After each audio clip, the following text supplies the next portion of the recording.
These are going to be the top 10 running backs in fantasy football this year. Any questions, comments, concerns, drop them down below. But without further ado, let's get into it. Now, if you're new to the channel, I always do tier lists because you might think 8 is better than 9 and vice versa. So, of course, just view them in the same tier. When you're on the clock, depending on what you have or what your league mates typically do, you may draft differently. So just keep that in mind. 6 through 10 goes as follows. We have Derrick Henry, who, by the way, might be in an Adam Sandler movie. Despite his age, he might go for 2,000 yards on the ground this year. So Derrick Henry is still an exciting player to draft in 2025. Kind of crazy to say. Outside of that, Chase Brown, Bucky Irving, Josh Jacobs, all of these guys will have elite work usages this year, whether in the receiving game or in the rushing game. They're all on great offenses that look to make playoff pushes, and they're going to put up a lot of points. So these guys are going to have plenty and ample amount of opportunities to make big plays and to score touchdowns, which is the best for our fantasy lineups. But at number 10 is a guy that the fantasy community loves. I just can't get behind him this year for a couple of different reasons. Let's not beat around the bush. De'Von Achane of the Miami Dolphins. If I had to say one word to describe this guy outside of exciting, is explosive. Last year, he had 7 weeks of 20 plus or 20 or more points in a fantasy week. He had 3 of those weeks go over 25, and heck, he even had a 32-point fantasy game last season. Overall, despite all the downsides of the Miami offense and team last year, the quarterback instability, he was the 5th overall running back in full PPR formats. So you're asking me, Owen, why are you not in the camp of the general consensus? Well, I'll tell you this. I think this is a team in the Miami Dolphins that's going to struggle this year. I mean, if you want the honest answer, I think they suck this year. I think they win anywhere from 5 to 7 games, completely miss out on the playoff picture, and I think they're going to have a new coach by the end of the season. So with that, with their incredibly tough schedule, especially against the running back position, and there's always this overlooming factor of Tua's health being in question, I would prefer the stability of the 9 running backs ahead of De'Von Achane over his potential running back 1 potential with all the question marks that come with it, if that makes any sense. Because Tua's health alone scares me off of drafting De'Von Achane. This is a guy in Tua Tagovailoa that, by God, I hope he's healthy for the remainder of his career. But over the last couple, he hasn't been healthy. And you might go 4, 5, 6 weeks, heck, half of a season without the starting quarterback of this offense, which hinders the ceiling and the potential of Tyreek Hill, De'Von Achane, Jalen Waddle, Jonnu Smith, and this entire Miami offense. We've seen it last year. Even though it was De'Von Achane's best year of his fantasy career and NFL career, when Tua was not there for this offense, they just did not hum, and they did not play at the same level that we've seen when Tua's healthy and ready to go. And again, I don't like predicting injuries, but with Tua, it is an extreme case to this point where you have to factor that in when drafting De'Von Achane. You have to be prepared for him to give you these 2-point weeks, 5-point weeks, if Tua's not there and ready to play. Because we saw that last year. Whether if Tua was healthy or if he was injured, which he was at certain points, we saw De'Von Achane go from a 32-point week to a 6-point week. And I'm not kidding. Look it up. That is the kind of range you're going to get from a De'Von Achane.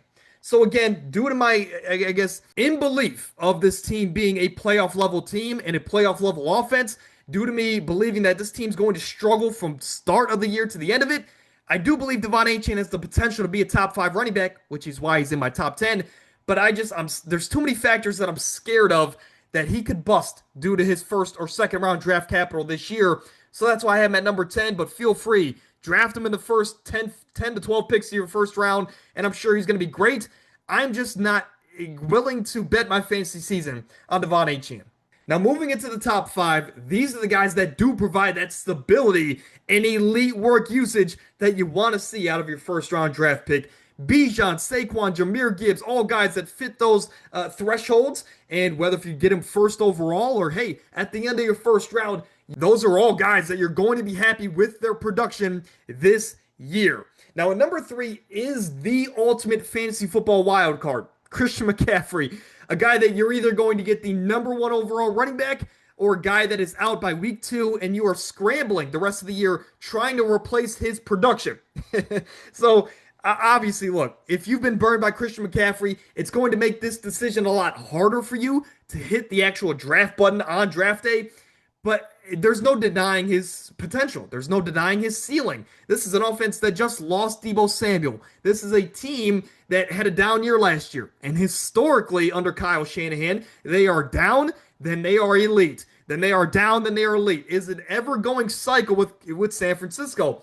So history tells us, under Kyle Shanahan, they're going to be elite this year. They're going to be healthy, and they're going to make a deep run. So if you want to go on the side of history, McCaffrey's going to be a steal of the pick. Because get this year he's not a first couple pick player.